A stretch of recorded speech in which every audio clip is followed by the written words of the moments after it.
October as Domestic Violence Awareness Month, we want to shed some light on a type of abuse that many don't even realize is such a problem. It's a tool readily available to any abuser and very difficult for victims to detect. CBS 2's Jessica Layton with more on the dangers of cyber stalking and how to protect yourself. Your partner knows where you were last night, even though you did not tell them. It's so simple, it's scary. Software that allows a stalker to secretly spy through an unsuspecting person's cell phone without their consent. Experts call it stalkerware and warn its use is rapidly on the rise, increasing 60% from September 2020 to May 2021. Well, unfortunately, it's been on the increase. From being a few hundred apps available in the marketplace. The concept may have started with decent intentions, parents installing apps to keep tabs on their kids. But as Tony Anscombe with ESET Internet Security explains, it's turned into an industry where a stalker can track a victim's every move without them ever realizing it. These apps can keylog, so they can see every keystroke on your device. They can extract all the information from your contacts, your messages, your email. The dangerous app disguises itself as something that's an important function of the operating device on the phone. And it only takes minutes to install. So in the time it takes a person to get up, to use the bathroom, take a shower, or make a snack, their partner may already have them under surveillance. To what my next guest in his committee uncovered. Congressman Jim Jordan, chair of the Weaponization Committee, joins me now. Congressman, this seems surreal.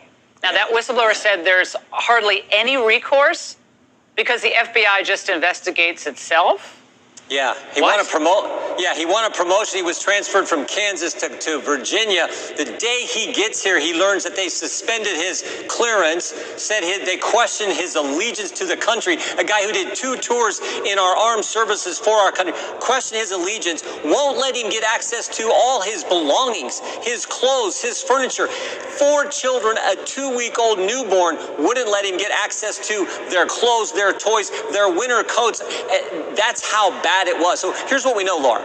We know from the Durham report that these agencies have been weaponized and they'll go after a presidential candidate. But it's worse today because they will target the people. A parent at a school board meeting, right. A pro-lifer praying at a clinic, a Catholic attending mass. They will target people. And if you're brave like Mr. O'Boyle and you come forward and tell the truth, then they will try to crush you. They will retaliate against you just like they did to Garrett O'Boyle, a guy who served our country and has now went 250 days without getting paid because they took his clearance from him. Well, they're trying to frighten people, right? Yes. From telling the truth about what they're really doing. They want to intimidate people from speaking the truth. Are they not trying to do this? That's exactly what's happening. Over the last year and a half, we've had dozens of whistleblowers come talk to us, but now we've interviewed most of these people. We've talked to a lot of them. We've interviewed some of them for a sit-down interview, and the 3 that are coming for tomorrow are folks who were willing to go public. Others are nervous about going public. They've come and talked to us, but they're afraid about going public because of this retaliation. So yeah, it's all designed to chill. And it's not just limited to the FBI. The Democrats on the committee leaked material from the individuals' interviews, and it went to the press. Everyone in the press, the New York Times, the Washington Post, the Rolling, they all had to issue corrections because what the Democrats told them wasn't accurate. That's how the hostility towards these guys, how they're trying to chill and stop. Brave people who believe in the Constitution, who are driven by their conscience to come tell us what's going on. They're trying to stop that. Goes all the way to the committee. Hundreds of people in the valley say they are hearing voices in their heads. And those voices are being transmitted by microwave or other methods. Well, several viewers asked us to investigate what they call electronic harassment. KMIR 6's Angela Monroe joins us now with what she's discovered. Angela. Electronic harassment, synthetic telepathy, voice-to-skull technology. Chances are you haven't heard of these terms, but after searching the internet, I found dozens of websites dedicated to the phenomenon and several Valley residents who say they're victims. How much more can you invade me than to go into my brain? It sounds like somebody else is reading the book, only it's thoughts. We're not having a group hallucination. This is actually something that's happening. These men all live in the area, didn't know each other before the voices started, and say someone is playing mind games with them. Mostly it's a lot of derogatory comments about whatever you're thinking about. Only time I ever had a whole sentence, he said, "This is not about you," which just frosted me. If it's not about me, what the hell am I going through all this for? Kevin Bond says he used to have a normal life. I was living in the San Diego area. I was clerking for a federal judge, and I noticed that I was being followed by a whole bunch of people. According to the websites, what Bond is describing is called gang stalking. He moved to Palm Springs to escape. I started hearing, as you'll hear, the hearing voices, and what they'll call voice to skull or microwave hearing. And off the top here at 10, we live in a world of surveillance. But after hidden cameras were found in the Union Hill area of Redmond, not far from another neighborhood plagued by a string of break-ins and burglaries, neighbors are understandably rattled. Thank you for joining us tonight at 10. I'm David Rose. And I'm Jamie Tompkins. It's not just the discovery that has them upset, but what was caught on those cameras. Fox 13's Nia Wong joins us live from the newsroom with this creepy discovery. Nia, what is going on here? Neighbors tell me they're already scared about burglaries that have happened in Redmond and King County. But now these hidden cameras have given them a whole new set of worries. Walking to the bus stop is a bonding moment for David Springate and his kids. He likes to find things. You know, all kids are very excited about new and fun things. What his 11-year-old son found on February 1st left Springate unsettled. He pointed out that he found a little out-of-place branch. Hidden and hot glued with foliage. They cut a little bit of the tree there to, help it blend in with the native stuff. Springate found this trail cam pointed in the direction of where a school bus picks up his kids. Reached out to my neighbors to say, hey, did anyone place a camera down there? When none of his neighbors claimed the device, Springate investigated what was inside. And he found himself in the very spot where the camera was discovered. And that's not all. You could see in the images that there was my teenage daughter. You saw my kids, my elementary age kids come and be down there and then wait for the bus. Weeks later, and only a few yards away, it would happen to be pointed at his driveway, looking up as if to track the vehicles. This trail cam was found in front of his neighbor's home. Maybe they were wildlife tracking. The cameras weren't pointed towards where the wildlife tracked. Both cameras took pictures of the person who may have installed them. He was doing it at 3 in the morning, so it's a very just black and white, grainy picture on it. Just enough to give a body shot and a close-up. But Springate still doesn't know who's been able to watch him, his family, and his neighbors. The camera is connected through the cellular network.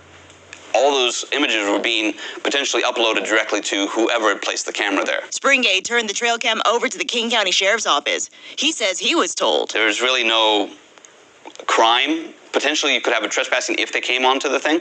So they're going to keep it as found property. Once a crime is committed, then they can use it as reason to get the records from the company that owns that manufactures the camera. While Springate says that some of his neighbors are adding more security measures to their homes. It's a quarter of a mile to get from our house down to the bus stop. This Union Hill father is doing what he can as a parent to protect his kids. Tiny cameras, hidden in clocks, chargers, and even pens. Almost impossible to spot. Okay, here we are. To help protect your privacy, let's see, what do we got here? We put hidden camera detectors to the test. Looking to see if anybody's looking at me. Detectors are advertised as tools to protect your family on vacation, but do they really work? Our crew hid 5 cameras in this vacation rental. If I was going to spy on someone, where would I put a camera? First, I tried to spot them myself. Where would you be, camera? Oh, is this one? Is this a camera? Oh, I think I found one. All right. I only found one, so I brought in some help. We're putting 2 devices to the test. This one is an LED hidden device detector. You look through the infrared viewfinder, and you should be able to find the red light from the camera lens. It costs about $20. This one is a bit more expensive. It runs around $40, but it's supposed to detect the radio frequency waves with loud beeping. Okay, let's take this one upstairs, see what we can find. Let's go to the bedroom. Is it the remote? Well, let me do another sweep. Maybe it's picking it up from somewhere else. Let's try the alarm clock. That's an everyday item. Bingo. The RF detector also led me to this pen. Okay, it's really beeping like crazy over here. There it is. I passed over this pen. Like, I didn't even look at this. This is the camera. This is crazy. And it beeped loudly for the smoke detector. This is the, like, worst nightmare. Your privacy in the bathroom. Are they creeping in here? Oh, yes, they are. With the smoke detector. But it didn't go off for this phone charger, even though you can see it was watching me. So was it this thing? No, that's just a charger. I passed by the charger several times, even with the viewfinder. Is that one within this deal?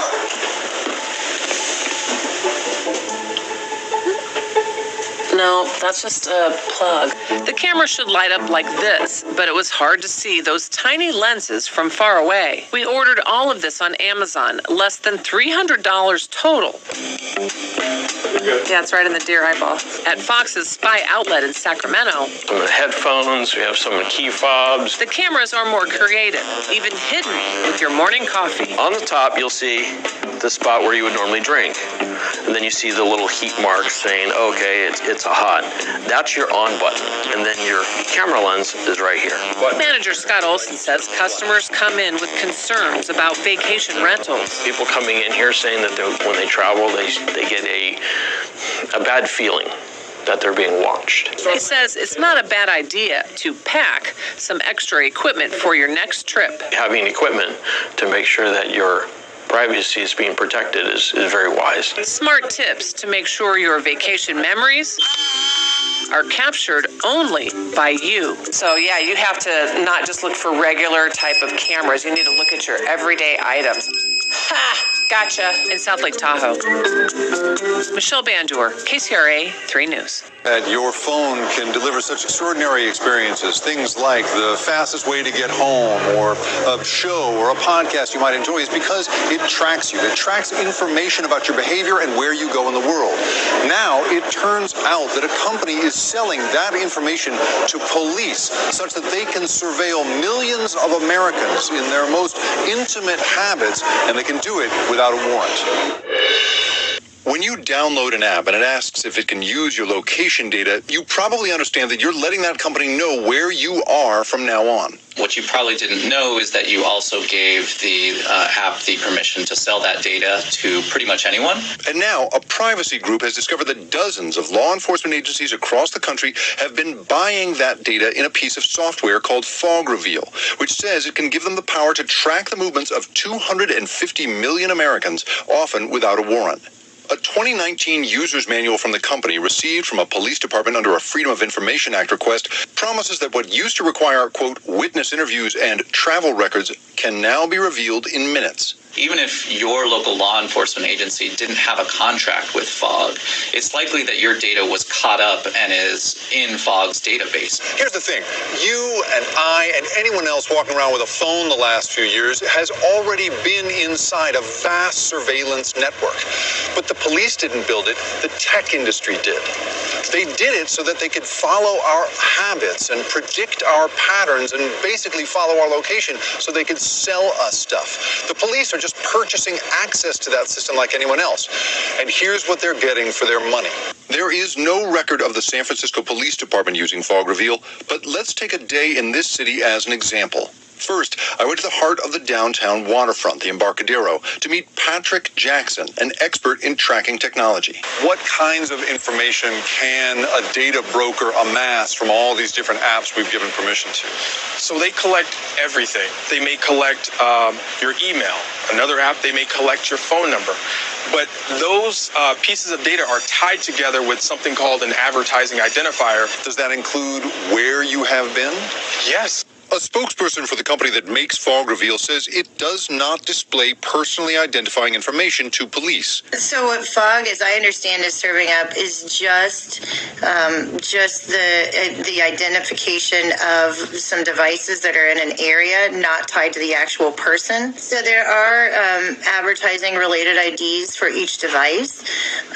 However, they do not give who the person is, who the cell phone number is. Jackson says that doesn't matter. We're increasingly seeing that this data has been used to make this anonymous data no longer anonymous. Even though I think I have an individual private relationship with each app, in fact, behind the scenes, it's all coming together and creating this portrait of me. And there's buyers for this data. It could be private market, it could be governments, police stations. Anybody can access this data from these data brokers as long as they have a checkbook. And users have no idea it's happening. Another big story tonight. After 9/11, the Department of Homeland Security created a network of regional offices called fusion centers. And there's one right here in Meridian. The idea was to incorporate local law enforcement into the effort to stop terrorism. But some say it's just keeping track of law-abiding citizens. Tonight, in an On Your Side investigation, I look at the good and bad of the Idaho Fusion Center. She has been through a tremendous, horrific ordeal. When Hannah Anderson went missing 2 years ago and was rescued in the Frank Church Wilderness of No Return, a fusion center helped coordinate the effort. I was able to immediately call an FBI agent and say, we have something here that we probably want to look at. Sergeant Dave Neth with Idaho State Police runs an Idaho Fusion Center out of the State Patrol headquarters. He says the impact of a few desks and computers can be huge. Be a clearinghouse of the information for law enforcement, for criminal activity. The Canyon County Sheriff thinks it's important enough that he pays for part-time staffers in the Fusion Center. It really helps us have a finger on the pulse. Tremendous benefit to law enforcement. And quite frankly, even from a national security standpoint. But our own federal government disagrees. A 2012 report by the bipartisan Senate Subcommittee on Investigations called fusion centers a clear waste of time and money. The 141-page report calls the centers pools of ineptitude, waste, and civil liberties intrusions. The committee found fusion centers often produced irrelevant, useless, or inappropriate intelligence to Homeland Security. But much of the information was kept regardless. When we break it down, it's over 800,000 operatives, government operatives across the country that are essentially centralizing information on all Americans in the guise of trying to find information about terrorism. We have the analysts, we have the phone line, and our analysts are good at taking in those tips, vetting them. The Senate report indicated analysts didn't get the training needed to be effective at vetting possible terror issues. How extensive is that training? It's either 1 to 2 days, depending on the level that you take of it. But is that enough to vet thousands of suspicious activity reports a year?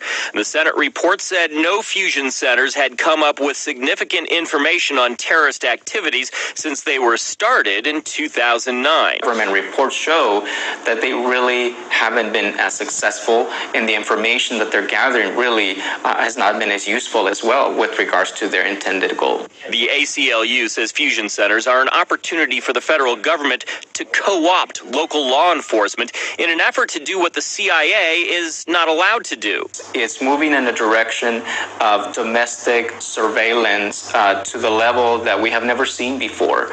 Back at the Fusion Center, they see it a different way. We work with Department of Homeland Security, DHS, and FBI. We don't do anything with the CIA. Everybody's on the same team. We care about Idaho. We care about the safety of the people in Idaho. I think that the moment we begin to become less concerned about these fundamental separations and protections that we have against the government is the moment that our own personal freedom, begins to be sacrificed. Federal Appeals Court said that a controversial government surveillance program is illegal. It is the formerly top secret program that gathers massive amounts of data on phone calls, not the conversations themselves, but the information on who's calling whom. Jan Crawford is our chief legal correspondent and joins us tonight. Jan, what does this decision mean? Well, I mean, it's a legal matter. I think it's largely symbolic. The appeals court said that telephone data collection program was not authorized by Congress under the Patriot Act. But that law is going to expire in 3 weeks anyway. I mean, the court did not decide the bigger questions of whether the program violated the Fourth Amendment, and it said it could continue for the next few weeks. So what this decision does is put the responsibility for continuing the program in the future on Congress. And already, Scott, we have seen senators today from both sides of the aisle saying they are not willing to do that. Jan Crawford, thank you very much.